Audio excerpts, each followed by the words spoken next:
Selamat pagi pemirsa, kembali berjumpa dalam Bedah Editorial Media Indonesia edisi hari ini, Senin 24 Agustus 2015 bersama saya Leonard Samosir. Sepanjang acara ini kami mengundang Anda untuk memberikan komentar dan opini tentang topik pagi ini. Anda bisa menelepon kami di 021583022 atau mengirimkan SMS ke 0811140772. Pagi ini telah hadir untuk membedah topik anggota Dewan Redaksi Media Group Usman Kansong. Bang Usman, selamat pagi. Selamat pagi, Leo. Pagi ini kita bicara bagaimana mengurus haji ini, Bang. Iya, ini terkait dengan belum diterimanya visa oleh calon jemaah haji, sehingga mereka mengalami keterlambatan keberangkatan. Walaupun katanya tidak banyak itu, Bang. Ya, tidak banyak, tetapi satu pun itu mestinya menjadi persoalan. Mestinya menjadi persoalan. Karena ini konteksnya adalah pelayanan negara, begitu. Baik, kita akan bicarakan nanti, Bang Usman. Dan pemirsa, Anda juga bisa mengunjungi alamat Facebook Bedah Editorial di web Harian Umum Media Indonesia dan Twitter @mi.com atau @bincangpagi. Sebelum berdialog, mari kita saksikan terlebih dahulu tayangan editorial yang hari ini mengambil topik Tak Kunjung Ahli Mengurus Haji. Selamat menyaksikan.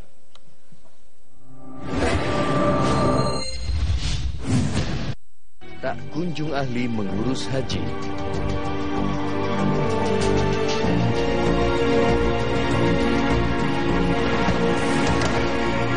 Salah satu tugas utama negara ialah melayani warga negara sebaik-baiknya. Itulah sebabnya pegawai negara atau pegawai negeri dalam bahasa Inggris disebut civil servant, pelayan masyarakat. Di Indonesia, sebutan pegawai negara ialah pegawai negeri sipil atau PNS. Bila frasa civil servant atau pelayan masyarakat mengandung makna fungsi, frasa pegawai negeri sipil yang menyandang makna status. PNS ialah priayi yang lebih kerap minta dihormati, ingin dilayani ketimbang melayani. Tidak mengherankan bila masyarakat terlalu acap merasakan buruknya pelayanan birokrasi kita. Paling mutakhir ialah buruknya pelayanan haji oleh Kementerian Agama. Banyak calon jemaah haji yang keberangkatan mereka tertunda gara-gara belum mendapatkan visa. Kita semua tahu visa ialah syarat seseorang masuk negara lain. Tidak ada kompromi mengenai visa bila ingin memasuki negara lain, kecuali ada aturan bebas visa. Jangan-jangan Kementerian Agama menganggap enteng urusan visa haji. Anehnya, Kementerian Agama menunjuk Arab Saudi yang menerapkan visa elektronik sebagai penyebabnya. Aneh, karena Arab Saudi sudah menyampaikan informasi ihwal perubahan sistem pembuatan visa sejak tahun lalu. Sungguh sebuah keteledoran yang tidak bisa ditoleransi. Betul bahwa yang tertunda keberangkatannya hanya sebagian kecil. Namun dalam konteks pelayanan, satu orang sekalipun tak boleh tertunda keberangkatannya karena masalah visa.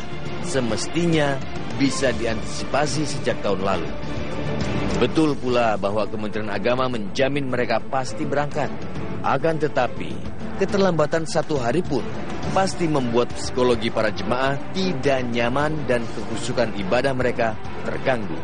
Kasus visa dalam musim haji tahun ini menambah panjang daftar pelayanan buruk Kementerian Agama mengurus para tamu Allah itu. Pelayanan haji di negeri ini seperti tak putus dirundung perkara. Persoalan datang silih berganti. Kita seperti tak kunjung becus mengurus haji. Kita tentu masih ingat kasus jemaah haji kelaparan pada musim haji beberapa tahun silam. Belum lagi kasus minimnya fasilitas di pondokan jemaah haji Indonesia di Arab Saudi. Bila ditambah kasus gagal berangkat banyak calon jemaah haji plus, persoalan pelayanan haji kita seperti tiada ujung penyelesaian. Di negara-negara maju, masyarakat akan menggugat instansi yang buruk pelayanannya. Namun di sini, apalagi dalam mengurus haji, pelayanan buruk dianggap sebagai ujian dalam beribadah. Padahal, kita semestinya membedakan antara haji sebagai ibadah yang bersifat sakral dan pelayanan negara yang bersifat profan. Pun, di negara-negara maju yang menjadikan pelayanan sebagai fungsi maha penting sebuah pemerintahan, pelayanan buruk bisa memaksa pejabat bertanggung jawab mundur dari posisinya tanpa menunggu gugatan masyarakat. Namun kita selalu beralasan Mundur karena melakukan kesalahan bukanlah kultur kita. Kita mungkin masih harus menunggu lama mundur dari jabatan karena berbuat kesalahan menjadi kultur pemerintahan kita. Kita cuma menunggu pemerintahan ini menyempurnakan pelayanannya. Mesti ada perubahan paradigma berpikir di kalangan birokrat kita bahwa fungsi utama sebuah pemerintahan atau birokrasi ialah melayani masyarakat sebaik-baiknya. Boleh juga kita wacanakan perubahan nomenklatur Kementerian Agama menjadi Kementerian Urusan Haji. Jemaah haji Indonesia yang merupakan rombongan terbesar di dunia dan jumlahnya terus bertambah membutuhkan pelayanan prima. Kementerian Urusan Haji akan fokus hanya mengurus dan melayani jemaah haji Indonesia.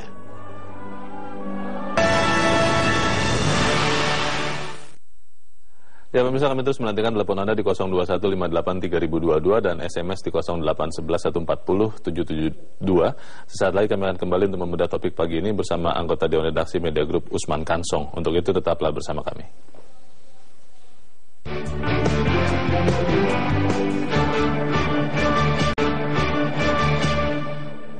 Terima kasih pemirsa, Anda masih bersama kami dan kita segera membedah topik pagi ini bersama anggota Dewan Redaksi Media Group Usman Kansong. Bang Usman, jemaah untuk naik haji itu setiap tahun.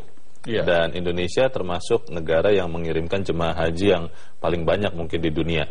Pertanyaannya, kenapa juga terus-terusan terjadi masalah sekarang? Yang masalah terbaru adalah visa tidak didapatkan oleh beberapa jemaah haji. Iya. Kenapa, Bang? Nomor satu, saya kira memang di dalam mindset mereka yang bertanggung jawab mengurus haji, itu mindset melayaninya belum hadir begitu, ya, sehingga mereka melaksanakan pelayanan itu tidak sepenuh hati, karena semata-mata karena tugas, ya, semata-mata karena tugas. Padahal saya kira dalam konteks pelayanan itu mestinya melayani dengan sungguh-sungguh, dengan sepenuh hati, dengan sebaik-baiknya. All out, ya. Ya, itu nomor satu. Nomor dua, saya kira ada persoalan juga karena begitu banyak jemaah calon jemaah haji yang harus diurus. Tahun ini ada 168.000. Oke. Ya, ada 168.000 dan Indonesia itu saya kira karena negara Muslim terbesar di dunia, maka jemaah hajinya juga yang terbesar di dunia. Yang ketiga, saya kira itu dikaitkan dengan organisasi struktural, jadi faktor struktural, ya.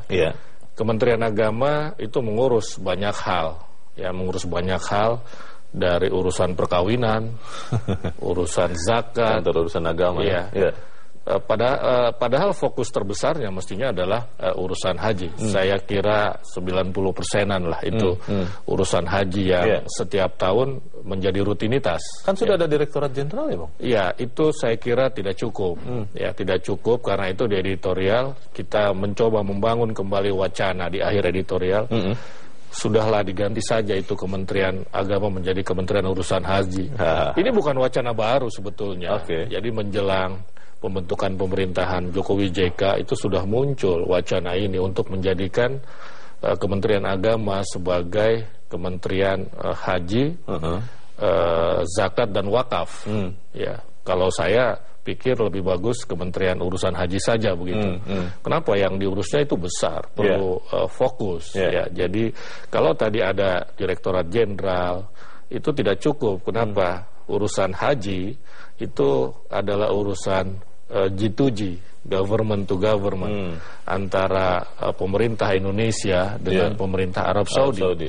Jadi perlu bargaining yang sangat kuat di level memang menteri. Itu yang ingin kita sampaikan juga. Jadi ini bukan wacana baru begitu. Ya, cuma kita memang waktu itu banyak yang menolak. Dengan berbagai alasan lah, bahwa negara Indonesia adalah bukan negara sekuler dan seterusnya. Pertanyaannya, Bang Usman, apakah kemudian kalau misalnya memang betul itu diubah, ya, nomenklatur diubah, kemudian fokus Kementerian Agama itu difokuskan ke penyelenggaraan haji, apa jaminannya kemudian kalau penyelenggaraan ibadah haji ini akan betul-betul baik? Karena kalau kita melihat dari tahun ke tahun kan selalu ada peningkatan pelayanan sebetulnya, tetapi selalu ada masalah lagi.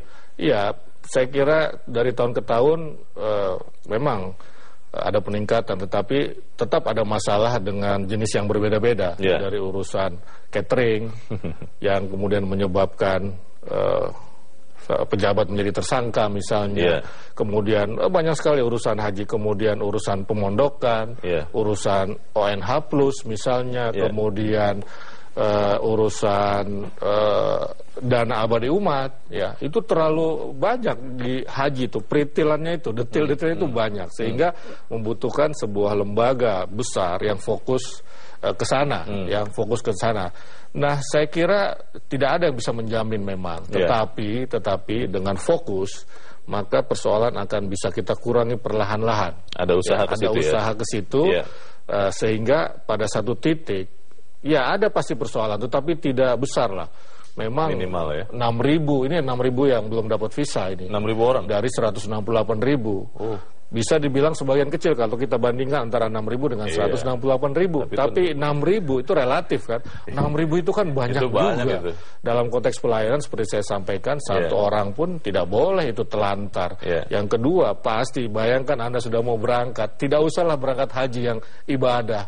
Berangkat ke luar negeri mau piknik begitu. Tidak jadi karena visa. Terganggu. Betapa terganggunya psikologi kita begitu kan. Baik, kita ingin mendengarkan opini anggota masyarakat Bang Usman tentang mengapa kita tidak kunjung ahli mengurus haji. Sudah ada pemirsa Metro TV di Cibubur, Jakarta Timur. Pak Taslim, selamat pagi Pak. Pak Taslim, selamat pagi.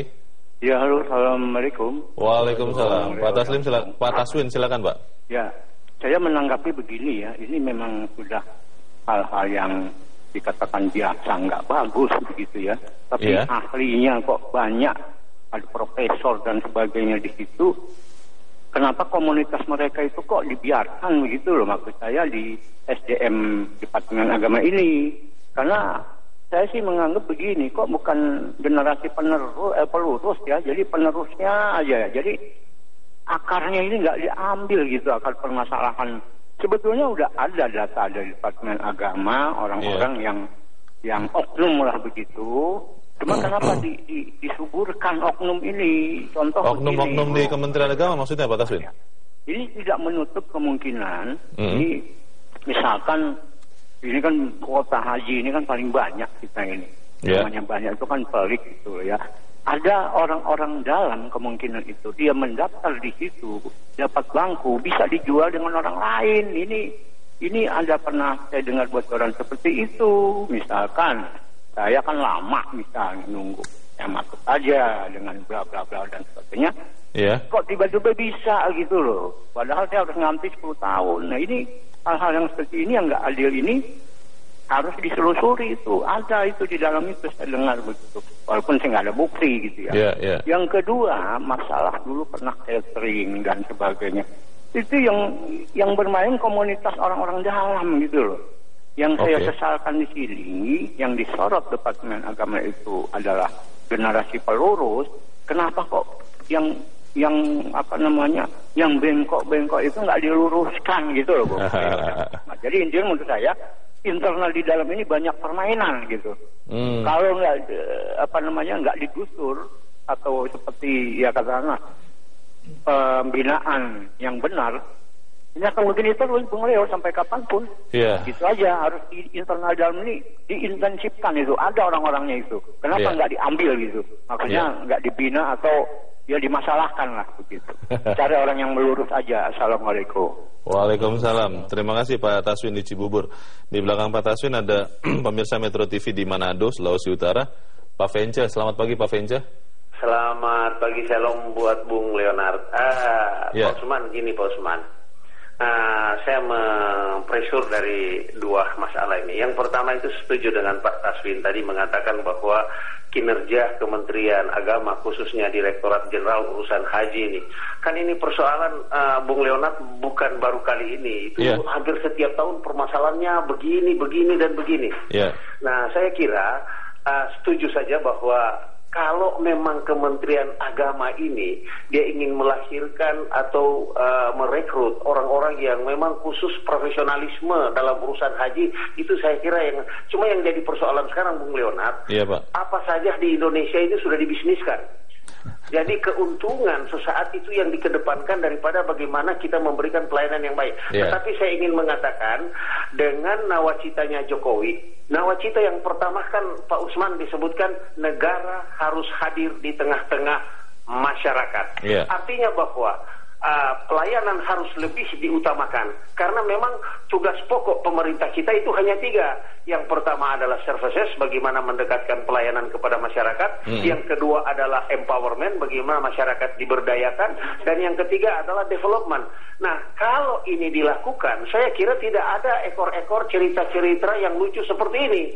Nah, yang jadi persoalan sekarang ya kembali lagi Pak Taswin katakan bahwa sebetulnya di sana ada tikus-tikus kecil yang memang setiap tahun ingin mengait-ngait keuntungan daripada pelayanan. Saya kira itu saja. Terima kasih Bung Leonard. Terima kasih Pak Vence di Manado, Sulawesi Utara. Selamat pagi Pak Vence. Bang Usman, Pak Vence dan Pak Taswin menyoroti bahwa ada akar masalah. Memang bahkan menurut Pak Taswin, Kementerian Agama itu sudah mengidentifikasi oknum-oknum yang kemudian selalu membuat masalah, tetapi tidak juga dibina atau mungkin dibinasakan kalau ada. Bagaimana? Ya, bisa jadi apa yang dikatakan Pak Vence dan Pak Taswin itu betul adanya. Kenapa? Karena memang ini melibatkan anggaran yang tidak atau dana yang besar sekali. Sekarang UNH sekitar 25 juta dikali 168 ribu.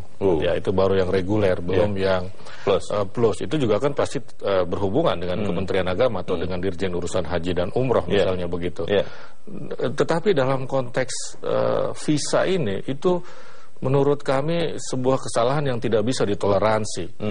Kenapa? Karena jadi tidak ada kaitannya, sekurang-kurangnya belum tercium kaitannya dengan oknum-oknum dalam konteks korupsi misalnya. Tetapi karena memang lamban antisipasi.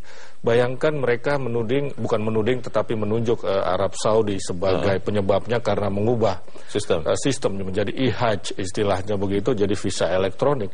Padahal kan ini sudah setahun lalu. Satu itu, artinya antisipasinya kurang. Yang kedua, yang namanya e-hajj atau visa elektronik itu kan untuk mempermudah. Jadi aneh sekali kalau masih ada 6.000 yang belum dapat visa. Sekjen Kementerian Agama Pak Nur Syam di Media Indonesia ini beralasan bahwa memang mepet katanya antara waktu batas akhir pembayaran dengan keberangkatan kloter pertama. Ini kan sebetulnya ini kan soal teknis. Ya urus dulu dong yang daftarnya sebelum terakhir. Kemudian berangkatkan yang ini di kloter yang berikutnya.